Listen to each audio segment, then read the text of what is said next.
Bonjour à tous et bienvenue dans ce BPM Camp. Je suis Philippe Ozil et puis je vais vous présenter cette session aujourd'hui en français. Je vous invite dès à présent à récupérer le contenu des exercices qui est disponible via ce lien. Donc je vais vous le coller dans le chat de GoToWebinar. Voilà. Donc sous ce lien vous trouverez les exercices, un PDF qui contient les instructions des exercices ainsi que les corrections.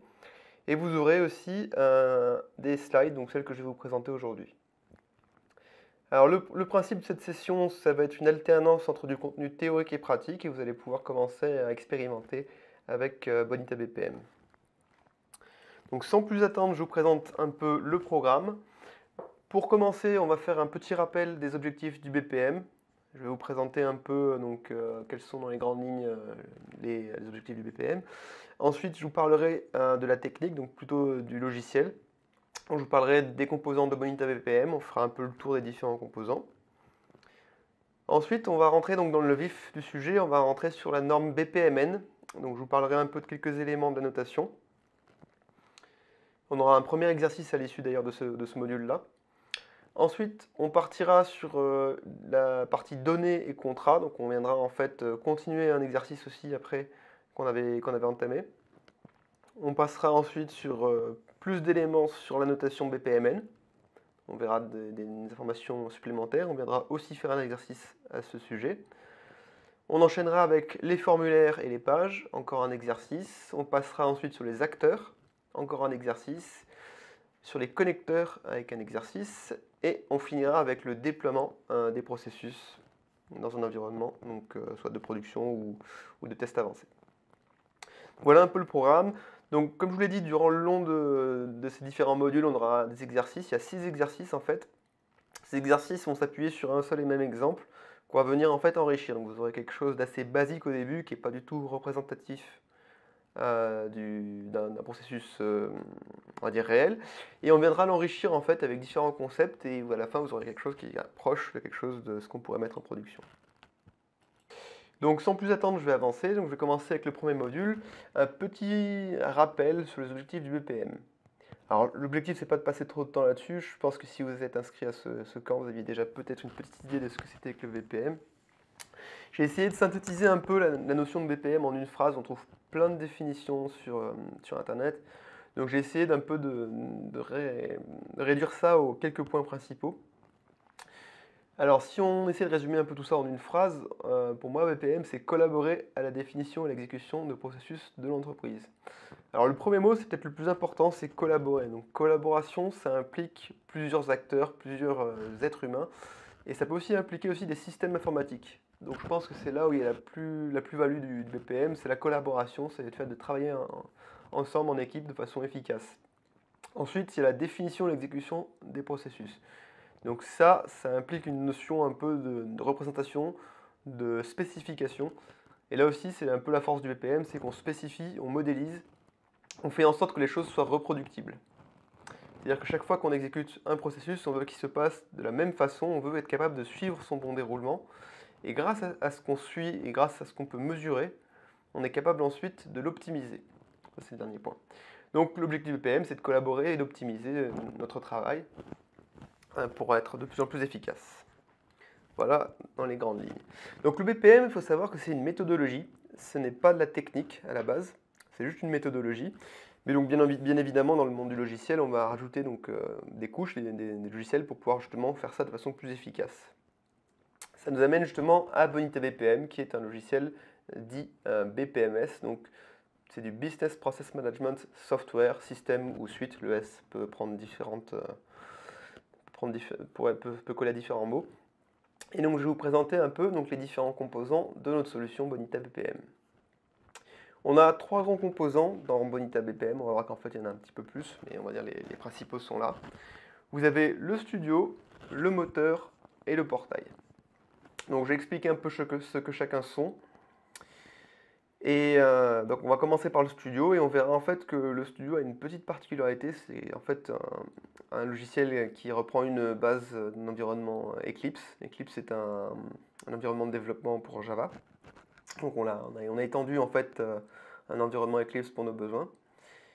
Pourquoi ce composant est spécial? C'est parce que c'est un composant en fait qui est installé sur chaque machine individuelle des développeurs qui vont utiliser Bonita BPM. Donc c'est pas quelque chose qui va directement servir pour l'exécution des processus, c'est plutôt quelque chose qui va servir pour la modélisation. Ce que je dis, c'est pas tout à fait vrai, puisqu'en fait, le studio va aussi embarquer ce qu'on appelle une plateforme, c'est-à-dire un ensemble du moteur Bonita et du portail Bonita. Pour pouvoir tester ce qu'on développe, en fait, le studio Bonita embarque donc une plateforme. Donc il embarque ainsi un moteur et un portail. Donc on aura l'occasion justement d'exécuter nos processus grâce à la plateforme qui est embarquée dans le studio. Pour l'objectif de cette session, donc Bonita BPM Camp, on va uniquement se servir de studio, mais vous verrez que vous aurez accès donc, aux autres composants par le biais du studio. Alors je commence un peu avec la description un peu étendue du studio. Ici, c'est là où vous passerez le plus de temps dans cette formation, et même de façon générale quand vous travaillerez avec Bonita BPM, c'est le studio, et ici plus précisément, c'est l'éditeur de diagrammes. Donc comment est-ce que ça fonctionne? Donc on a sur le côté gauche une palette avec des éléments de la notation BPMN, et sur la partie centrale, on a un espace de dessin où on va pouvoir dessiner notre processus. L'idée, c'est qu'on va prendre des éléments de la norme et on va commencer à modéliser donc, un processus grâce à BPMN. Là, vous avez un petit exemple de ce qu'on va devoir modéliser donc, dans le cadre de nos exercices. Vous avez en dessous, après, une vue de synthèse avec une arborescence de différents éléments que vous allez configurer dans votre diagramme. Et vous avez aussi une vue avec tous les détails de ce que vous avez sélectionné pour pouvoir ajuster le détail.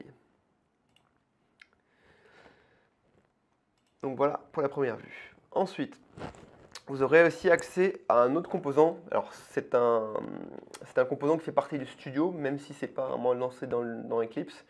Ça s'appelle le UI Designer. Donc le UI Designer, depuis Bonita BPM 7, c'est ce qui nous sert à créer tout ce qui est interface graphique. C'est un composant qui est lancé depuis un navigateur en fait. Donc vous le lancez depuis le studio, mais ça va vous ouvrir un navigateur et vous travaillerez donc dans votre navigateur. Le principe du UI Designer, c'est qu'en fait, on va créer des interfaces graphiques un peu de la même façon qu'on créerait un diagramme, c'est-à-dire qu'on a une palette de composants, donc des widgets, et on a un espace de dessin au centre. Et on va venir faire du drag and drop et créer une interface graphique. En dessous, vous avez un onglet avec les différents types de données que vous allez pouvoir créer pour alimenter vos vues. Et sur la droite, vous avez les propriétés de l'élément que vous avez sélectionné. On reviendra un peu sur l'utilisation du UI Designer, puisqu'il y aura un exercice où vous créerez donc vos formulaires pour mettre sur le processus qu'on va aussi créer dans les exercices. Donc voilà le UI Designer. Ensuite, vous avez le moteur de Bonita BPM. Donc là, il n'y a pas de screenshot pour la simple et bonne raison que c'est un composant qui n'est pas du tout graphique. C'est un composant qui tourne en tâche de fond. Ce composant, donc, il est responsable de l'exécution des processus.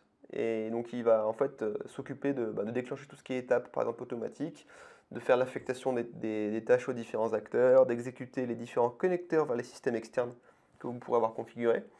Il va être en charge en fait, de collecter tout ce qui est donné, hein, donc il va gérer pour vous les temps d'exécution, ce genre de choses, les statistiques, tout ce qui est événements asynchrone aussi. C'est un composant qui est basé sur Java 7, la norme Java Enterprise 6, c'est la même chose en fait. Il est encapsulé donc, en général avec le portail dans une application web, donc un fichier WAR en général. On ne va pas rentrer trop dans les détails techniques, hein, mais voilà, donc c'est pour vous dire que ce composant vraiment c'est le plus technique. Ce qu'il faut que vous reteniez juste, c'est que cette partie-là n'a vraiment pas d'interface graphique. Si on veut afficher une interface graphique, en général, on va se servir du portail pour l'administrer. Donc le portail, en fait, est un client du moteur. Il se connecte au moteur par les API Bonita et il permet d'interagir et d'administrer le moteur. Pour installer un moteur Bonita, donc on peut, si jamais on veut l'installer justement sur un serveur dédié, il y a deux grands composants qui sont nécessaires. On a besoin d'un serveur d'application Java. Ça peut être Tomcat, JBoss, Glassfish ou autre. Et on a besoin dans un second temps aussi d'une base de données transactionnelle compatible avec JDBC. Donc qu'est-ce que ça veut dire? C'est une base de données qui est compatible avec Java. Donc ça peut être du MySQL, ça peut être du Postgres, de l'Oracle, du Microsoft SQL Server. Pour tout ce qui est prérequis techniques, je ne vais pas faire la liste complète ici, il y a une large matrice de support.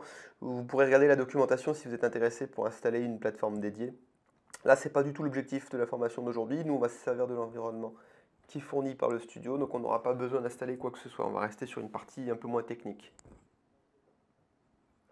L'intérêt d'installer en fait une plateforme, ça va être en fait quand vous voudrez commencer à collaborer autour des processus. C'est-à-dire quand vous voudrez partager les exécutions avec des différentes équipes, vous allez installer un serveur dédié de Bonita BPM, et tout le monde se connectera à ce serveur et ce sera le point central pour interagir. Nous, on va rester chacun au niveau développement sur notre studio pour exécuter nos processus pour l'instant. Donc dernier composant, le portail Bonita. Donc le portail Bonita, c'est ce que je disais, c'est l'interface graphique qui permet soit à l'utilisateur final d'exécuter ses tâches, soit à l'administrateur aussi de configurer le moteur de Bonita BPM. Donc on verra qu'avec ça, on peut effectivement lister les tâches qui sont exécutées, les ouvrir et faire afficher leur formulaire. Et on peut aussi donc faire tout ce qui est administration, c'est-à-dire déployer les nouveaux processus, configurer la plateforme, gérer l'organisation de Bonita BPM. On a une seconde vue aussi dans le portail, je l'ai mis sur une slide séparée, puisqu'en fait cette vue elle peut être, on va dire, prise à part. Le portail Bonita en fait permet d'afficher des formulaires, donc on verra que pour les besoins de nos processus, on va créer des formulaires. Et ces formulaires ils sont rendus donc à travers l'interface du portail Bonita. Ces formulaires ils ont été créés avec le UI Designer et ils sont affichés donc avec le portail. On peut en fait les isoler du portail Bonita si on veut. Donc par défaut, ils sont intégrés dans le portail, c'est-à-dire que quand on va cliquer sur une étape depuis la liste des tâches, on va ouvrir le formulaire dans le portail Bonita, mais on peut aussi intégrer uniquement ces formulaires dans une application tierce. On pourrait par exemple imaginer une iframe où on affiche que le formulaire comme dans la capture d'écran 6 jointe. Donc il faut savoir que voilà, on peut fonctionner avec ou sans le portail, on peut fonctionner aussi avec uniquement la partie formulaire si on ne veut pas garder toute la surcouche avec la liste des tâches. D'ailleurs, on le verra par la suite, avec la notion d'application, on a de plus en plus la possibilité justement de ne garder que les formulaires et remplacer finalement le portail par des vues personnalisées. Voilà, donc je parlais d'application. Donc l'application c'est quoi en fait? L'application c'est un ensemble de pages, donc c'est fait avec la même technologie que les formulaires, c'est fait avec le UI Designer. C'est un ensemble de pages qu'on a créées de façon personnalisée, donc qui présentent généralement des données métiers, qu'on va en fait assembler autour d'un menu. Et donc tous ces outils pour créer ces applications donc, sont présents dans Bonita BPM. Et on peut décider, plutôt que de présenter un portail entier, de refaire quelques vues avec des listings de données métiers et de servir finalement nos processus à partir de ces applications. Donc je ne parlerai pas plus des applications dans cette formation, on n'a malheureusement pas le temps de tout couvrir, donc nous on va surtout rester au niveau processus, mais il faut que vous sachiez que ça existe. Si vous êtes intéressé pour en savoir plus, il y aura d'autres, on a des tutoriels qui existent depuis les pages d'accueil du studio et je pourrais vous donner quelques autres liens pour explorer la partie application. Sachez que si vous savez créer un formulaire, c'est ce qu'on fera dans cette formation, vous saurez aussi bien créer une application. Ce n'est pas plus compliqué de créer des pages que de créer des formulaires. Voilà. Donc maintenant je vais rentrer donc, dans la partie un peu plus technique et on va partir en fait sur la notation BPMN, donc Business Process Modeling Notation. Donc dans le monde du BPM, il existe un certain nombre de standards, on va dire, et une grande compétition donc, avec la naissance du BPM. Et on va dire qu'il y a un standard un peu qui l'a emporté sur les autres, c'est BPMN. Donc c'est devenu vraiment de facto le standard pour modéliser des processus. Cette notation a été proposée par un consortium à but non lucratif qui s'appelle l'OMG, l'Object Management Group. C'est un organisme assez important puisqu'il est à l'origine d'un certain nombre de standards. Un qui est peut-être parmi les plus connus que vous risquez de connaître, c'est l'UML. OMG est responsable de l'UML et donc ils sont aussi proposés donc BPMN. Donc BPMN c'est quelque chose qui est pas récent, ça a plus de 10 ans. On en est actuellement à la version 2.0, c'est quelque chose qui n'évolue pas très vite.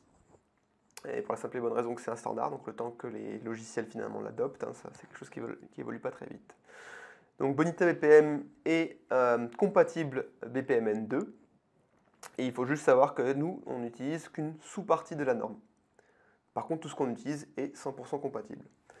La notation BPMN, c'est quoi? C'est en fait c'est un énorme guide qui fait plusieurs centaines de pages et qui contient aussi quelque chose comme 135 éléments graphiques pour représenter et modéliser des processus. Donc il y a la partie graphique, mais il y a aussi la partie sémantique, donc qui décrit l'exécution et le comportement des éléments de la notation. Nous, donc, on n'en utilise qu'une trentaine parmi les 130 et quelques, ou 140, je ne sais plus exactement combien il y en a. On en utilise vraiment une sous-portion. Et ce qu'il faut savoir, c'est qu'avec les éléments qu'on a en fait retenus des notations, on a pris vraiment l'essentiel. Il faut bien garder en tête que la notation, c'est quelque chose qui est théorique, c'est sur le papier. C'est pas quelque chose qui est transformé en logiciel forcément. À ma connaissance, il n'y a pas de logiciel qui permet d'exécuter avec l'ensemble des éléments de la notation. On a besoin d'une sous-partie pour exécuter. Donc je vous présenterai ici les premiers éléments de la notation qui vont nous servir pour exécuter nos processus. On va vraiment partir sur une base très simple et après on reviendra dans un second module pour enrichir nos connaissances à ce sujet. Tout d'abord, on va parler de la notion de processus. Donc un processus, c'est quoi? C'est quelque chose qui sert à atteindre un objectif métier, un enchaînement de tâches. Le processus, il est modélisé par ce qu'on appelle un pull. C'est un mot en anglais, mais qui n'a volontairement pas été traduit, la notation ne le traduit pas. Donc un pull, c'est quoi? Ça ressemble à une cartouche finalement. Ici, je vous ai mis un petit symbole de pull. Il y a une cartouche donc avec un cadre dans lequel vous allez dessiner. Et sur le côté gauche, donc, il y a le nom du processus. Le processus est accompagné dans Bonita BPM d'un nom et d'une version. Donc on verra que la version, c'est extrêmement important par la suite. Dans ce pool, donc, on va mettre un ensemble d'éléments de notation. Ici, je vous présente quelques éléments qui sont, on va dire, les piliers de la notation et les piliers de ce qu'on va utiliser donc, pour modéliser nos processus. Il faut savoir que la notation est en noir et blanc, la notation BPMN. Mais nous, pour les besoins et pour faciliter un peu la manipulation, on a rajouté des codes couleurs dans Bonita BPM. Donc les codes couleurs ne sont pas du tout standards, hein. C'est juste nous qui les avons rajoutés. On a quand même tendance dans le marché avec nos concurrents à être relativement alignés sur le choix des couleurs, mais ça ne fait pas partie de la notation, c'est une petite histoire. Donc nous, ce qu'on utilise, c'est le vert en général pour les éléments de début, le bleu pour tout ce qui est intermédiaire, des fois le jaune aussi, on verra, pour les portes logiques.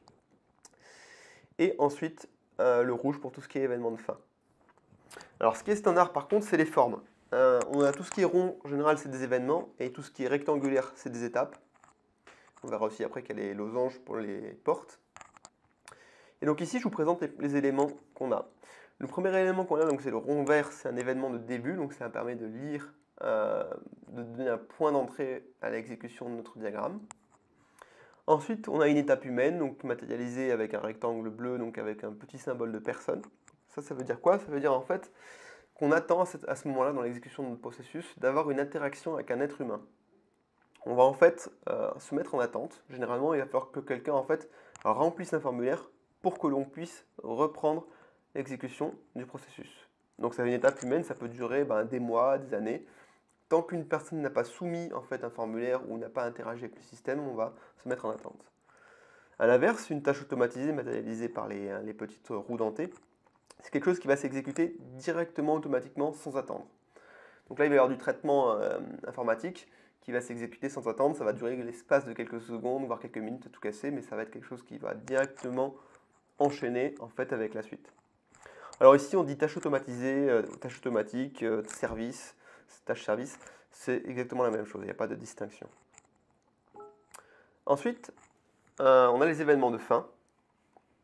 Les événements de fin, donc c'est avec un marqueur rouge. C'est en fait ce qui permet de lire la fin de l'exécution du processus. Il peut y avoir différents types d'événements de fin. Et celui-là, c'est celui qui est le plus basique. Ça permet juste de mettre la fin d'un chemin. On n'utilisera que celui-là dans le cadre de l'exercice. Il en existe d'autres, mais on va rester sur celui-là. Pour finir, donc pour donner un sens de lecture un peu à ce diagramme, on va relier les différents éléments par ce qu'on appelle des transitions ou des flux. C'est simplement des flèches qui donnent un sens de lecture. Donc on va connecter tout ça avec des flèches pour pouvoir donner un sens de lecture. Donc voilà, il est temps maintenant de commencer notre premier exercice. Donc on va faire la première modélisation du processus. Donc je vous invite à récupérer donc, les consignes et les corrections ici. Voilà, donc le lien c'est 1QXDIIX.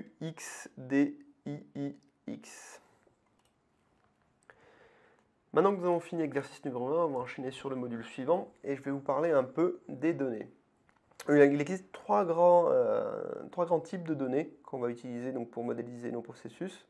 Le premier, c'est celui qui est le plus utilisé, ça s'appelle les BDM ou Business Data Model. Le BDM, c'est quoi? C'est en fait une base de données qui va être dédiée. Donc on a, je vous ai dit, le moteur de Bonita BPM qui utilise une base de données. Donc ça, c'est pour stocker tout ce qui est processus, étapes, utilisateurs, tout ce qui est nécessaire à l'exécution des processus.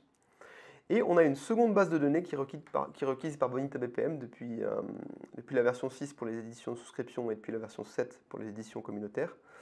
Cette base de données, donc la base de données dite BDM, c'est en fait une base de données que vous allez modéliser à votre gré pour représenter vos données métiers. Vous aurez un éditeur dans le studio de Bonita BPM qui vous permettra donc de créer différents objets, de créer des attributs dans ces objets-là et de modéliser vos données métiers. C'est l'avantage de ces BDM, c'est qu'elles sont accessibles de partout, c'est-à-dire qu'en fait, c'est quelque chose qui a un cycle de vie qui est plus long en fait qu'une simple instance de processus. Vous pourrez en fait collaborer avec différents processus sur les mêmes objets. Et vous pourrez aussi accéder à cette base de données métier depuis des applications tierces. Donc ça c'est l'avantage, c'est que vous n'êtes plus obligé d'utiliser les API Bonita, vous n'êtes plus obligé d'être dans une instance de processus, vous pouvez y accéder de façon un peu plus transverse. L'avantage donc, de ces BDM, c'est que vous allez pouvoir donc, justement modéliser votre base de données sans forcément avoir de connaissances en SQL. Et on va aussi pour vous générer un ensemble de requêtes de base qu'on va mettre à votre disposition. Et cerise sur le gâteau, vous aurez aussi un ensemble d'API REST qui seront mises à disposition, qui sont automatiquement générées pour servir ces données-là. C'est quelque chose qui en temps normal nécessiterait de l'implémentation et là c'est justement fait automatiquement pour vous faciliter la vie. Donc vous pourrez facilement accéder à ces données dans vos interfaces graphiques par le biais des API REST. Donc c'est vraiment ce qu'on va utiliser de préférence pour stocker nos données, puisque c'est la forme la plus simple d'accès, on va dire, pour manipuler nos données métiers. On s'en servira donc dans les formulaires des processus, on s'en servira aussi dans les applications. Ensuite, on a quelque chose qui est un petit peu plus ancien, et qui existe depuis le début de Bonita, c'est les variables de processus et les variables d'étape. Alors là, on est sur quelque chose qui est peut-être le moins utilisé maintenant, depuis Bonita BPM 7. C'est en fait des données qui sont on va dire, collées au cycle de vie des processus et des étapes. Donc par exemple, vous avez des données, c'est pour les variables de processus, qui ne sont disponibles que sur la durée de vie d'un processus, d'une instance d'un processus. Tant que le processus est exécuté, vous pouvez la modifier, mais une fois que le processus est terminé, vous ne pourrez que les lire, vous ne pourrez plus les modifier. Et c'est pareil pour l'étape, tant que l'étape est en cours, vous pouvez modifier une variable d'étape. Une fois que l'étape est terminée, vous ne pouvez plus modifier cette variable d'étape. Ces données, elles sont stockées dans une base, elles sont stockées dans la base du moteur de Bonita BPM. Donc du coup, elles ont différentes contraintes qui sont liées à l'exécution des instances de processus. Je disais donc on s'en sert de moins en moins maintenant puisqu'on a les BDM qui sont beaucoup plus puissants.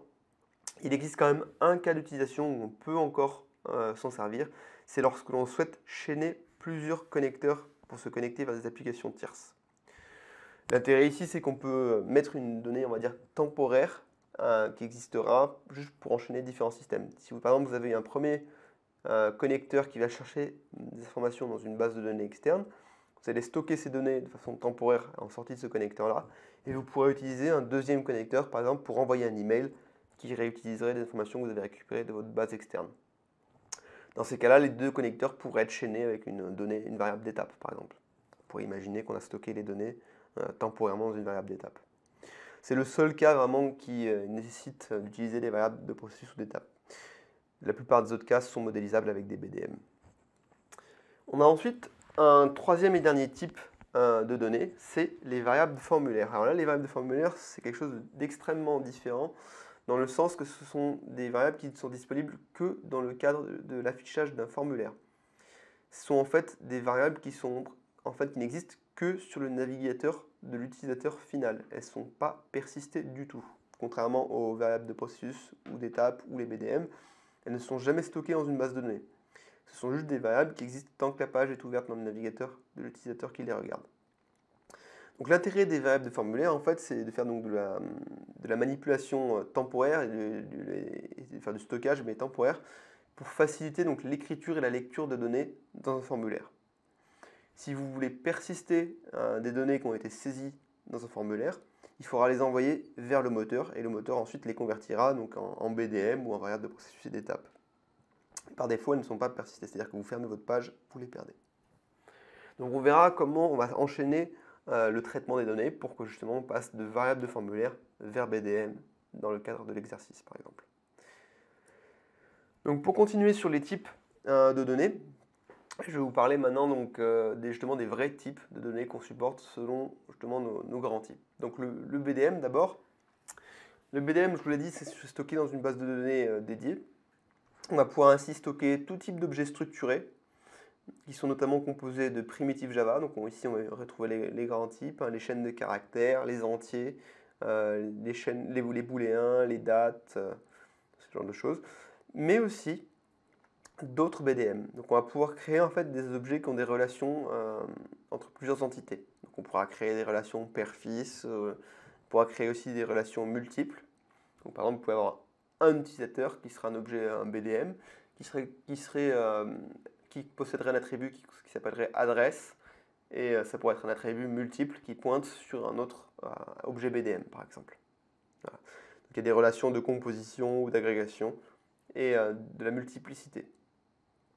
Il n'y a pas vraiment de limite là, donc de ce côté-là, c'est votre imagination ou c'est vos besoins métiers qui fixent le cadre. Ensuite, vous avez donc les variables de processus et d'étapes. Donc, pour les variables de processus et d'étapes, c'est pareil, c'est tout type d'objet Java. Par contre, il y a une restriction ici, c'est qu'ils doivent être sérialisables. Alors, sérialisable, pour ceux qui ne connaissent pas Java, ça veut dire simplement qu'il peut être écrit et lu de façon binaire. On retrouvera ici donc les primitives, donc je ne refais pas la liste, hein, les chaînes de caractères, les entiers, les booléens, etc. Les collections, alors les collections, c'est tout ce qui va regrouper liste ou map. Et on a aussi tout ce qui est type personnalisé. Donc là, c'est la grosse différence par rapport au BDM, c'est qu'on a la possibilité de créer nos propres classes Java. Donc on peut créer tout type de classe Java, pour peu qu'elles soient sérialisables, et les stocker dans la base de données du moteur Bonita. Alors c'est quelque chose qui est extrêmement puissant, mais c'est quelque chose aussi qu'il faut éviter de faire, pour la simple et bonne raison qu'en fait, ce sont des classes Java qui vont être persistées de façon binaire, et ce n'est pas du tout efficace en termes de stockage, ou en termes de performance d'accès. On préférera, quand on connaît la structure de notre classe, on préférera créer un BDM qui a directement la bonne structure et qui exploite les types SQL qui sont appropriés. Donc évitez de faire ça, c'était quelque chose qui était, on va dire, un précurseur au BDM. Maintenant, on évite de le faire. Si vous devez utiliser des variables de processus et d'étapes, à la place, préférez des primitives et des collections. Dernièrement, on a les variables de formulaire. Donc, les variables de formulaire, c'est quelque chose qui, donc, je vous l'ai déjà dit, qui ne vit que dans un navigateur. Et en fait, on utilise tout simplement la technologie JavaScript. Donc, en fait, c'est tous les types JavaScript qui sont supportés de ce côté-là. Donc, on aura quoi? On aura, c'est un peu l'équivalent des types primitifs. On aura des chaînes de caractères, des entiers, des booléens, des dates. On aura aussi des objets JavaScript, donc avec différents attributs. On aura aussi des arrays ou des listes. Donc voilà, des ensembles de valeurs. Pas vraiment de restriction, tout ce qui est possible dans JavaScript peut être considéré comme une variable côté Bonita. Dernier point, donc ça c'est un type de données très particulier que j'ai volontairement mis de côté jusqu'à présent, c'est les documents. Donc on peut aussi stocker des documents dans Bonita BPM.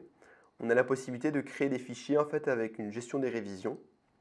Ces documents sont toujours créés au niveau des processus, donc on peut les manipuler tant qu'on est dans le cadre de l'exécution d'un processus, et on peut créer de nouvelles versions, on peut en supprimer, on peut les manipuler.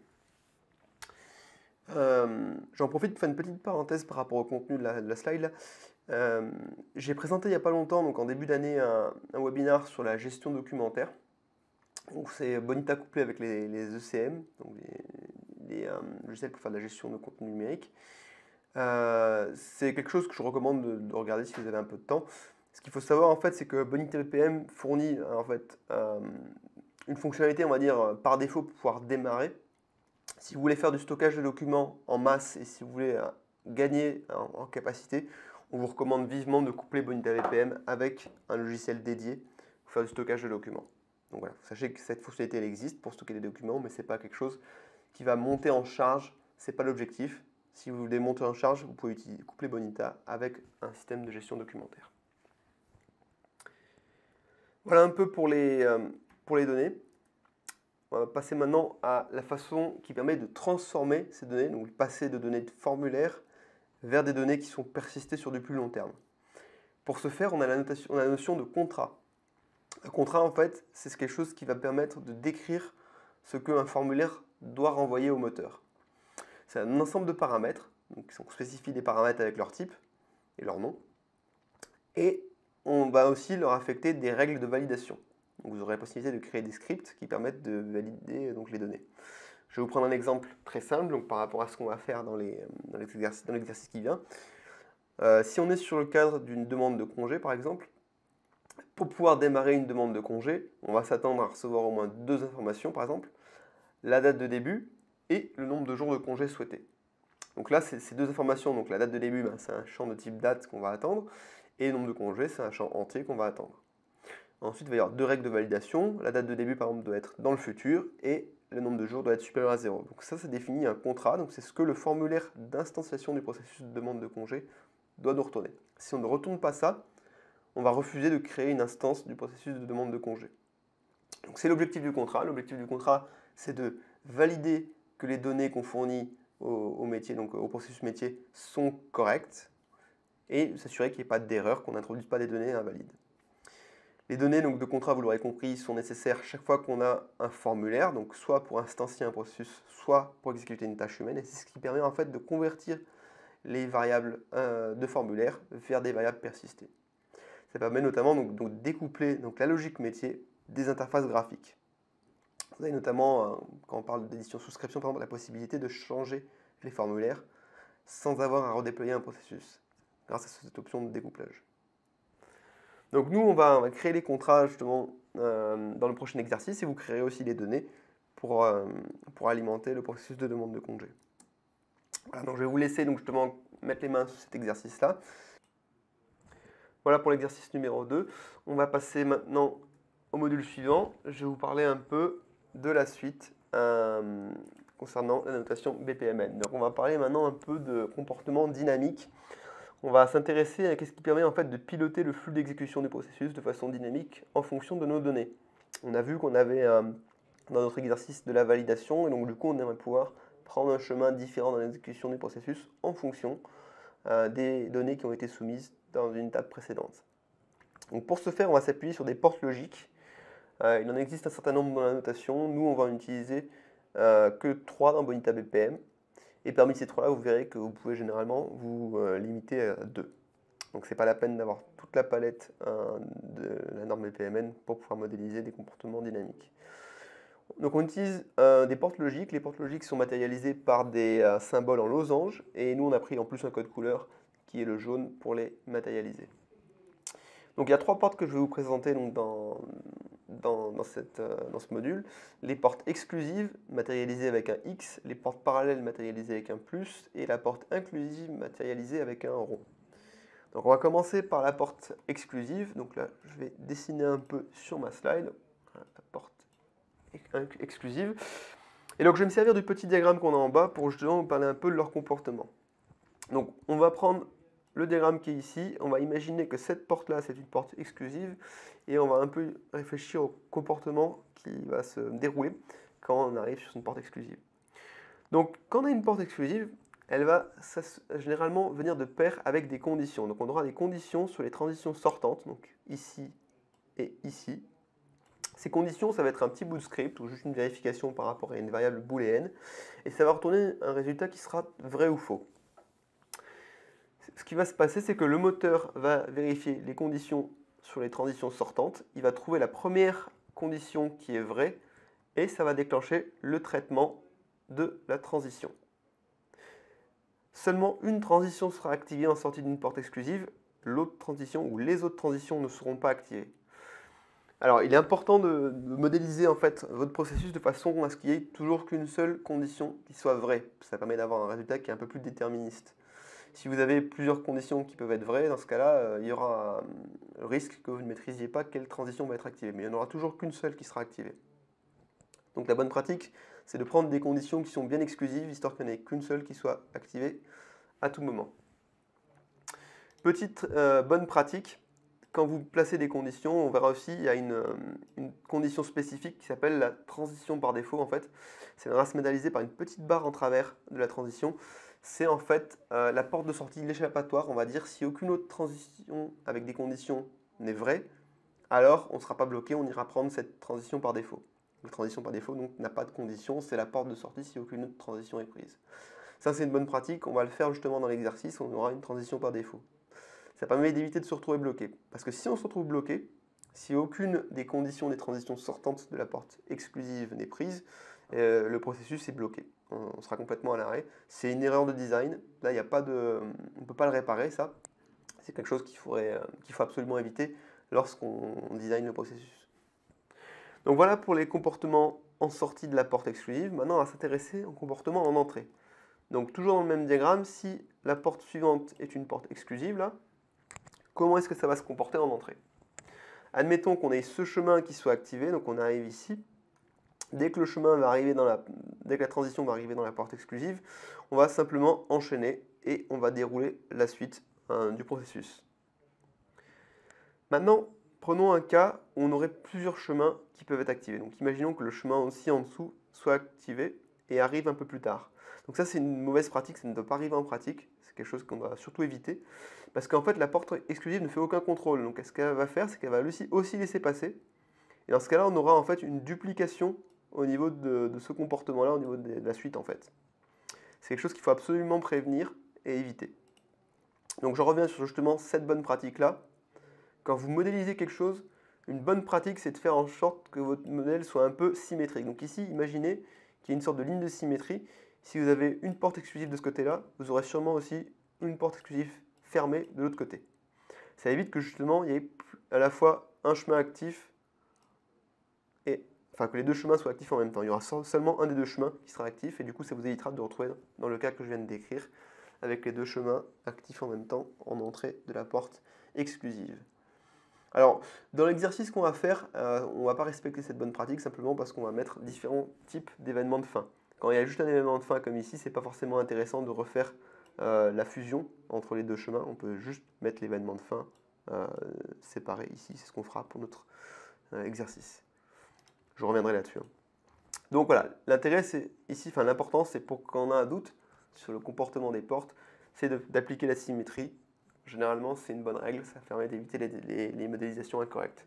Le studio va vous aider d'ailleurs. Le studio contient différentes règles de validation. Il va être capable de détecter certains scénarios de modélisation invalides et il vous mettra des erreurs appropriées. Alors, le studio ne détecte pas toujours tout, mais il a déjà une certaine marge de manœuvre qui vous permettra d'éviter certains cas. Pour revenir à nos portes, je vais passer maintenant à la porte suivante, la porte exclusive. Parallèle, pardon, la porte parallèle. La porte parallèle, comment est-ce que ça se comporte? Donc, mettons ici, dans notre diagramme, on a une porte parallèle, matérialisée avec un plus. La porte parallèle, en fait, c'est extrêmement simple. Elle va se comporter comme un et. Donc, elle va déclencher, en fait, toutes les transitions qui lui sont rattachées en même temps. Il faut savoir qu'il n'est pas possible de définir de conditions sur ces transitions sortantes. Dans ce cas-là, donc ce sera toutes les transitions en même temps. Pas de règle particulière, c'est tout en même temps. Et en entrée, c'est pareil. On va attendre toutes les transitions rentrantes, donc les deux transitions rentrantes, avant de déclencher la suite. Donc c'est un point de synchronisation, il va être bloquant tant qu'on n'a pas toutes les transitions rentrantes. Il va attendre d'avoir toutes les transitions. Alors ça nous amène sur une bonne pratique et une règle sur les choses à éviter de modéliser. Il faut absolument que toutes les transitions qui soient attendues puissent être exécutées. Donc imaginons que cette étape ici soit bloquante ou qu'elle ait été annulée pour une raison X ou Y, ou qu'on ait eu une branche en gros qui ne puisse pas s'exécuter. La transition qui suit là, celle-ci, ne va jamais en fait arriver à la porte. Et dans ce cas-là, on va avoir un problème, une mauvaise modélisation, puisqu'en fait on aura un diagramme qui va être bloqué. enfin une instance de processus qui va être bloquée. Donc ça, c'est quelque chose qu'il faut absolument éviter. Par exemple, il ne faut absolument pas modéliser ce cas-ci que je vais vous montrer. Ça, si vous modélisez ça comme ça va forcément mener à des erreurs puisqu'on aura en sortie de cette porte exclusive un chemin actif et pas l'autre.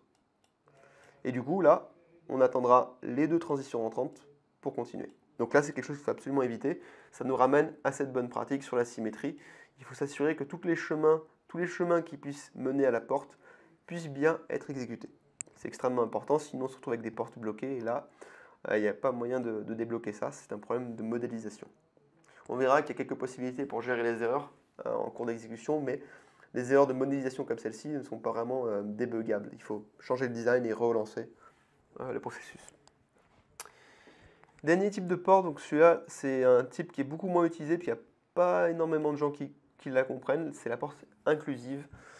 C'est celle qui a le comportement le plus riche, mais en général, on peut très bien modéliser avec des portes exclusives et parallèles uniquement. Donc je vous la présente, hein, mais ce n'est pas forcément quelque chose que vous utiliserez par la suite. La porte inclusive, voilà comment elle se comporte. Donc ça va être un mélange en fait de parallèle et d'exclusive. Donc par défaut, la porte inclusive va déclencher toutes les transitions qui lui sont rattachées. En revanche, contrairement à la porte parallèle, elle va pouvoir aussi supporter des transitions avec des conditions. Donc là, on peut déclencher n transitions parmi les n plus x qui sortent de cette porte. Donc on peut en exécuter 3 ou 4. On n'est plus limité à une seule condition, on n'est plus limité à une seule transition en sortie. Donc c'est un mélange vraiment entre les deux, on va pouvoir faire de la validation et déclencher plusieurs chemins. Donc ça c'est déjà un premier avantage. Maintenant elle a un second avantage, cette porte, c'est justement en entrée. Donc imaginons qu'on ait aussi une porte inclusive en entrée ici. Cette porte, elle va être capable intelligemment d'attendre toutes les transitions rentrantes en fonction des chemins qui ont été activés auparavant. Donc imaginons que dans le cas que je décris, on ait juste cette transition qui soit activée là. La porte qui est ici, elle va être bloquante et elle va savoir qu'il faut uniquement qu'elle attende cette transition-là et pas celle-ci.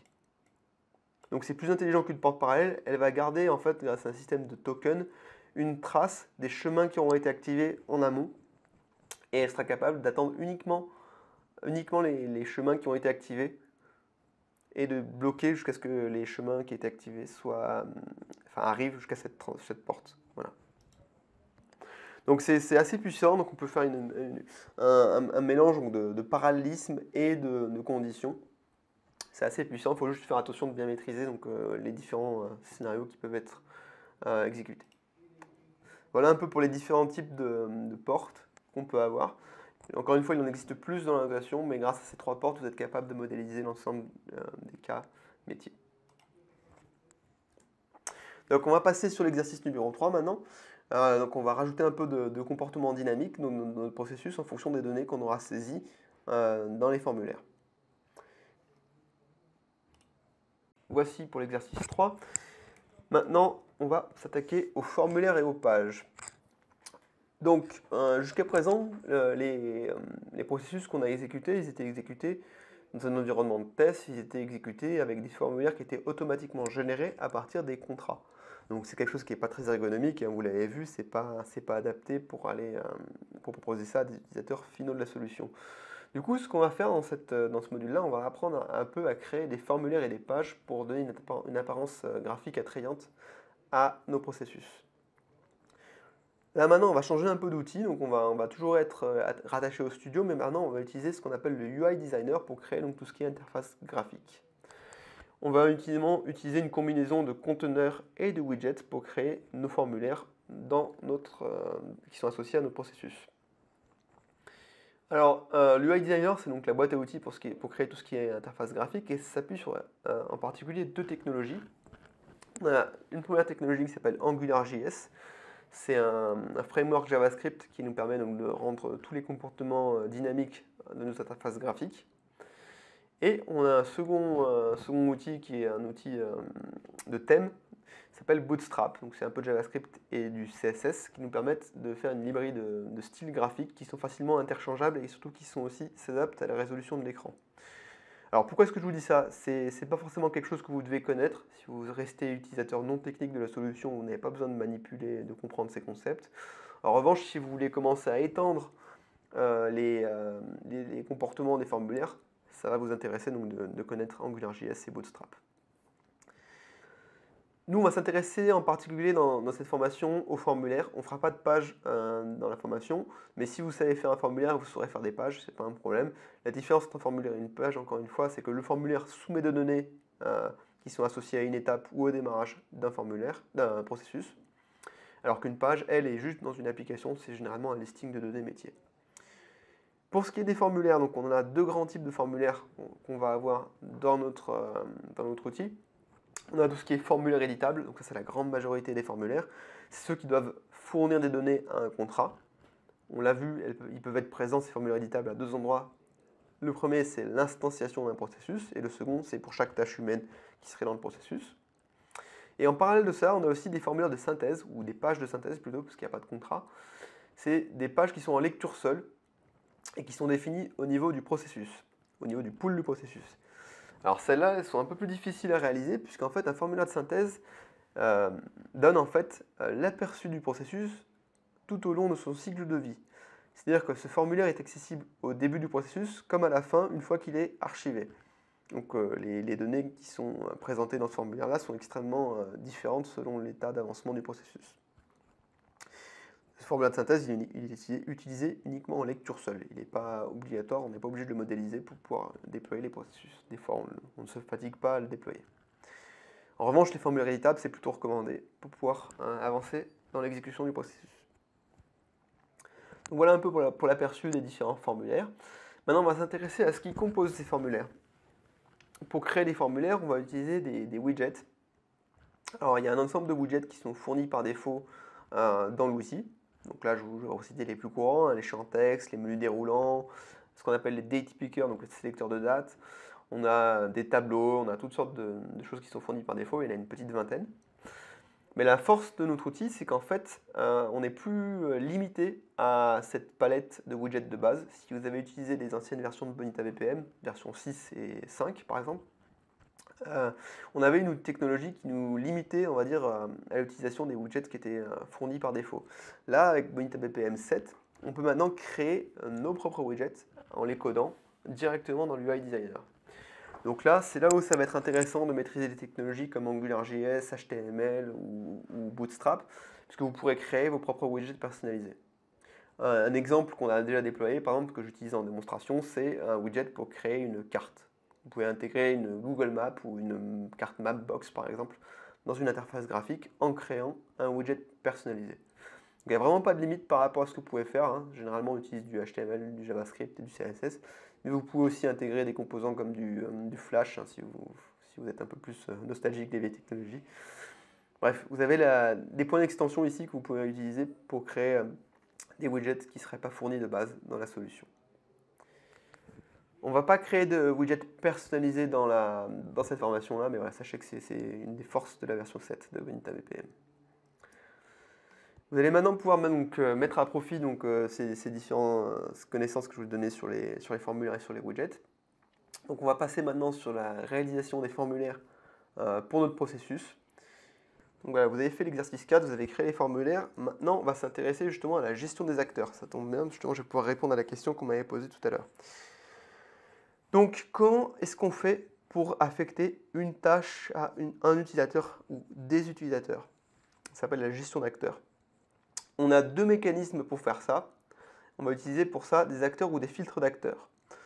Dans les deux cas, c'est des choses qu'on va déclarer plutôt au niveau du pool. Et on va en fait se servir d'un élément graphique de la norme qui s'appelle les lanes. Les lanes, ce sont des sous-divisions du pool en fait pour regrouper les tâches qui appartiennent aux mêmes acteurs. Dans l'exercice qu'on va faire par la suite, on aura justement à mettre en place une lane pour séparer la tâche de validation de la demande de congé de la demande elle-même. Vous avez vu jusqu'à présent, c'était la même personne qui se faisait la demande et qui se l'approuvait. C'est pas tout à fait réaliste. Donc dans l'exercice qui va suivre, on va créer justement un acteur qui va permettre de faire la validation avec une autre personne, un autre utilisateur. Donc on va utiliser une des deux options pour faire justement notre scénario. on a soit l'acteur, soit le filtre d'acteur. C'est les deux façons de dispatcher les tâches aux utilisateurs. Je vais commencer avec l'acteur. Donc l'acteur, c'est quelque chose qui est fait au niveau du pool. C'est quelque chose qui est en lien avec l'organisation qui est contenue dans Bonita BPM. Alors ce qu'il faut savoir, c'est que Bonita BPM contient en fait une liste d'utilisateurs. Donc il contient à la fois donc, les profils d'utilisateurs, mais aussi des groupes et des rôles. Et l'appartenance à ces groupes et ces rôles. Ça, on l'a vu tout à l'heure, quand on a commencé à parler un peu d'organisation, je vous ai dit qu'il fallait la redéployer des fois. Donc, ces acteurs-là, ils sont synchronisés donc, dans Bonita, ils existent dans Bonita, ils ont leur login, leur mot de passe, et ils ont accès au portail. La notion d'acteur, en fait, ça va consister en fait, à dire que cette tâche donnée appartient à tel groupe, ou à tel rôle, ou à tel utilisateur. Donc, on va faire un mapping, finalement, entre une tâche, ou un ensemble de tâches, et l'organisation. Donc l'avantage de passer par l'acteur, c'est que ça va être résolu automatiquement, ça sera toujours à jour. On aura toujours l'affectation d'une tâche sur un utilisateur qui sera faite, puisqu'on va juste lire les données de l'organisation, savoir si l'utilisateur qui regarde la tâche appartient bien au bon groupe. Par contre, ça va avoir une limitation assez forte, c'est que l'association est statique, on ne sera pas capable d'exploiter des données de métier. Donc on ne sera pas capable d'exploiter des données contextuelles comme est-ce que cette personne est le manager d'une autre personne. On sera juste par rapport à la notion de groupe, de rôle et d'utilisateur. Du coup, il existe une seconde option, l'option dite de filtre d'acteur. Cette seconde notion, ça permet en fait de faire une association dynamique entre les acteurs et les tâches. Il faut voir ça un peu comme un connecteur, c'est un bout de code en fait qui va calculer une liste de candidats pour une étape. Donc c'est dynamique puisque ça peut intégrer des données métiers, donc on est capable d'utiliser par exemple les BDM, on est capable aussi de requêter des systèmes tiers s'il faut, comme une base de données externe. Et grâce à ça, on va pouvoir calculer une liste de candidats. Par contre, cette option, donc, elle a un désavantage, c'est qu'elle est un peu plus coûteuse et du coup elle est calculée qu'une seule fois au début de l'instanciation d'une étape. C'est-à-dire que quand votre étape va être créée, vous allez calculer les candidats et ils vont rester calculés. Si par exemple votre filtre d'acteurs utilisait les membres d'un groupe pour associer les membres d'un groupe à une étape et qu'une personne quitte le groupe ou rejoint le groupe, eh bien, ce changement par rapport à l'appartenance du groupe ne sera pas reflété. Les candidats seront toujours les mêmes par rapport à l'étape qui a été instanciée. En revanche, si vous aviez utilisé un acteur pour utiliser les membres d'un groupe, eh bien, ça reste à jour. Donc si vous avez une personne qui arrive dans le groupe, elle pourra faire une tâche, même si la tâche a été créée avant que la personne rejoigne le groupe. Inversement, si une personne quitte le groupe et que vous avez un acteur, cette personne ne pourra plus faire la tâche. Voilà. Donc c'est une combinaison, il faut savoir choisir l'outil le plus approprié. Sachant qu'il existe une possibilité, vous pouvez recalculer les filtres d'acteurs. Ça c'est au cas par cas avec un appel API. C'est un peu plus rare comme cas, mais des fois c'est nécessaire quand votre organisation change de façon un peu profonde, vous pouvez recalculer les filtres d'acteurs pour les étapes qui ont déjà démarré. Dans le cadre donc, de l'exercice, nous on va utiliser un acteur et on va aussi utiliser un filtre d'acteurs. Vous aurez les deux qui seront utilisés. Les filtres d'acteurs, on en propose un certain nombre de bases dans l'outil, mais vous avez aussi la possibilité par la suite de les étendre et de créer les vôtres. Donc on va rapidement faire l'exercice numéro 5. Alors celui-là, il est extrêmement simple, hein, vous allez le faire assez rapidement. Donc voilà pour l'exercice 5, on va repasser en vitesse sur le dernier module, je vais vous parler, enfin l'avant-dernier module. Je vais vous parler des connecteurs. Donc les connecteurs, c'est ce qui permet en fait à un processus tout simplement d'interagir avec le système d'information. Alors c'est à mettre en opposition avec les API Bonita, dans le sens qu'un connecteur permet de requêter ou de tirer de l'information depuis un système externe. Si jamais depuis un système externe vous voulez interagir avec Bonita, donc dans l'autre sens, ce sera plutôt par le biais des API Bonita. Donc les connecteurs, c'est en fait un bout de code en Java finalement qui va permettre de déclencher du traitement dans un système externe. Il y a un catalogue de connecteurs standards qui vous est fourni dans le studio, donc on a je crois une trentaine de connecteurs qui sont fournis en standard dans le studio, mais vous pouvez aussi créer les vôtres, comme pour les filtres d'acteurs. Donc vous pouvez implémenter ces connecteurs en Java, donc soit dans l'interface du studio Bonita, soit aussi dans votre interface, dans votre éditeur préféré pour faire du Java. Vous pouvez notamment aussi importer des connecteurs personnalisés depuis le site communautaire. Donc on propose quelques exemples de connecteurs personnalisés sur le site communautaire. Donc voilà à quoi servent les connecteurs. Dernier module sur le déploiement. Donc maintenant qu'on a vu comment on crée un processus dans un environnement de développement et qu'on a vu comment est-ce qu'on pouvait le tester en tant que développeur, on va maintenant s'intéresser à comment est-ce qu'on met à disposition notre processus à notre organisation de façon plus générale. Comment est-ce qu'on peut vraiment collaborer et comment est-ce qu'on peut passer en production. Donc il y a différentes étapes pour le déploiement d'un processus. Nous, on ne les a pas vraiment vues, mais elles ont été exécutées automatiquement pour nous. Je vous l'avais déjà dit, le studio embarque une plateforme Bonita, c'est-à-dire un portail et un moteur Bonita. Et en fait, le studio fait pour nous un ensemble d'opérations de façon automatisée. Quand on clique sur le bouton exécuter, il va faire toutes ces étapes pour nous. Donc en fait, il y a 5 étapes. La première qu'on va pouvoir faire, on peut configurer le processus dans le studio. Donc on a la possibilité de régler quelques paramètres. Je vais vous montrer notamment ce qu'on peut faire. En cliquant sur configurer, donc on peut notamment revalider la configuration des acteurs et des utilisateurs. Ici, par exemple, on a notre acteur employee acteur qui est configuré pour le groupe Racine Acme. Mais on pourrait aussi lui raffecter d'autres rôles, d'autres adhésions, d'autres utilisateurs si besoin. On peut revoir aussi les connecteurs, les paramètres, ce qui est associé à notre processus. Voilà, c'est relativement vide dans mon exemple. Donc on peut faire une préconfiguration. Et on va pouvoir passer à l'étape numéro 2. Donc l'étape numéro 2, c'est la génération d'un fichier bar. Jusqu'à présent, on a manipulé des fichiers BOSS. Les fichiers BOSS, c'est des fichiers qui sont propres à l'édition d'un diagramme, au développement du diagramme. Là, ici, on va générer un fichier bar. Le fichier bar, c'est le second format qu'on utilise dans Bonita BPM. C'est le format qui est propre à l'exécution. Donc une fois que vous avez créé un fichier bar, c'est quelque chose qui n'est plus modifiable. C'est quelque chose qui va juste être déployé dans le moteur d'exécution Bonita. Comment est-ce qu'on fait ça? Donc je reviens sur mon studio.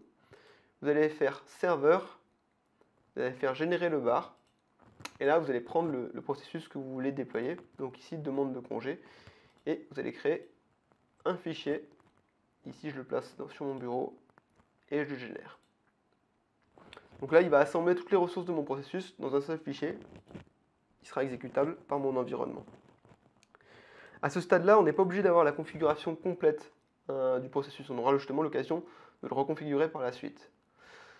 Donc maintenant, il faut imaginer qu'on va se connecter sur un serveur dédié. Donc on a une URL qu'on nous a mis à disposition. Donc là, dans mon cas, je vais reprendre le portail qu'on a dans notre studio. Donc on va se connecter, on va dire, à un studio distant. Donc voilà, j'ai une URL, je me connecte à mon studio avec un utilisateur quelconque. Cet utilisateur, il faut qu'il soit administrateur. Je vais aller donc dans son profil administrateur. Je vais aller dans la partie processus et je vais installer un nouveau processus. Donc là, je l'avais déjà installé, donc je vais juste l'enlever avant pour pas qu'il y ait de conflit. Je ne peux pas le redéployer parce qu'il avait déjà la même version. Donc voilà. Je vais cliquer sur installer. Ici, je vais saisir mon archive Bonita, mon bar que je viens de générer, demande de congé en version 5, et je vais le pousser sur ma plateforme distante. Voilà. Donc là, on a un premier écran qui nous dit qu'on a une configuration qui est résolue, qui est valide. Par contre, notre processus est désactivé. Là, si je reviens sur ma slide, on a maintenant la possibilité de reconfigurer le processus. Donc si jamais il manquait des éléments de configuration, si jamais des acteurs n'étaient pas associés, je pourrais les reconfigurer. Il faut que la configuration soit valide pour pouvoir activer le processus et pour pouvoir l'exécuter. Donc justement là, la configuration était déjà faite, j'ai rien à faire, je peux directement passer à l'étape numéro 5, activation du processus. Tout ce que j'ai à faire, c'est de passer ce bouton à activer. Et je vais pouvoir démarrer les cas. Donc si je reviens en utilisateur, j'ai maintenant accès à ce processus-là et je peux démarrer des instances de ce cas-là. Voilà. Alors petite précision supplémentaire par rapport au processus. Donc là, on ne le voit plus, mais j'avais auparavant différentes définitions de processus qui existaient, mais avec des versions différentes. Donc là, c'est pas un problème, c'est autorisé. Et généralement, c'est ce qui se passe quand on va faire de la transition, pour faire de la migration d'une définition de notre processus vers une autre. La façon dont on va fonctionner dans ces cas-là, c'est qu'on va désactiver l'ancienne version en premier. Donc la version 5, mettons si je déploie une version 6, on va désactiver la version 5. Quand on va désactiver la version 5, on ne l'aura pas supprimée, elle sera encore là. Et ce qui va se passer, en fait, c'est qu'on ne pourra plus créer de nouvelles instances de cette définition. Donc les instances en cours, par contre, elles continueront d'être exécutées. Et à ce moment-là, ce qu'on va faire, c'est qu'on va déployer une version 6 ensuite. C'est-à-dire que toutes les nouvelles instances commenceront avec la version 6. Donc on aura les deux versions qui existeront en parallèle. Et on fera la transition, on pourra supprimer finalement peut-être la version 5 quand il n'y aura plus d'instances en cours. C'est la façon de faire une migration, on va dire de façon la plus simple. Si on veut, on peut faire des migrations un peu plus complexes, c'est-à-dire qu'on peut essayer de transposer directement les définitions qui existent en version 5 en version 6, enfin les instances qui existent en définition version 5 vers des instances qui n'existent pas encore en définition 6. Et ça, pour ce faire, on pourra utiliser des API pour transformer les données en cours. C'est quelque chose qui n'est pas trivial et il n'y a pas d'automatisme, c'est à vous d'implémenter ça. On utilise juste les API Bonita pour le faire. Voilà pour la partie déploiement, ça conclut cette formation. J'ai à peu près fini dans les temps. Avant de prendre les questions, je vais vous donner quelques ressources qui vous seront utiles pour la suite. Tout d'abord, vous avez le site de la documentation, donc il est pas parfait, mais il contient le gros des connaissances dont on dispose. On est toujours en train de l'améliorer, évidemment. Vous avez aussi le site de Bonita. Vous aurez sur ce site notamment la vidéo de cette présentation que vous retrouverez. Et vous aurez aussi surtout d'autres webinars. Notamment, j'attire votre attention sur deux webinars qu'on a présentés récemment qui sont, je pense, à forte valeur ajoutée par rapport au contenu qu'on a vu. Il y a la partie authentification et connexion avec un dépôt, un répertoire d'utilisateurs. Et la partie couplage avec un ECM, donc un gestionnaire de documents. Ensuite, vous avez le site communautaire. Sur ce site communautaire, vous aurez accès à un forum sur lequel vous pourrez poser vos questions après la formation.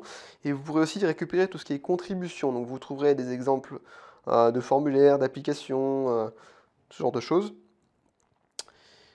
Vous avez aussi le GitHub de Bonitasoft pour retrouver le code source, par exemple des connecteurs. Ça peut vous donner une source d'inspiration si vous créez des connecteurs personnalisés. D'autres ressources qui ne sont pas listées ici mais qui pourraient vous intéresser, vous avez notamment sur le site de la documentation le tutoriel de Getting Started, ça s'appelle. Je suis désolé, il est disponible qu'en anglais, mais ça vous permet de créer de A à Z un processus et une application. C'est un petit peu plus long et un petit peu plus complexe que ce qu'on a vu aujourd'hui, parce que ça prend plus de temps. Mais ça vous permettra d'aller un petit peu plus loin dans votre connaissance de Bonita BPM, et surtout ça vous permettra aussi de toucher aux applications. Voilà un peu pour les ressources que je peux vous proposer. Voilà, n'hésitez pas à poser vos questions après sur la communauté. On est là pour vous aider.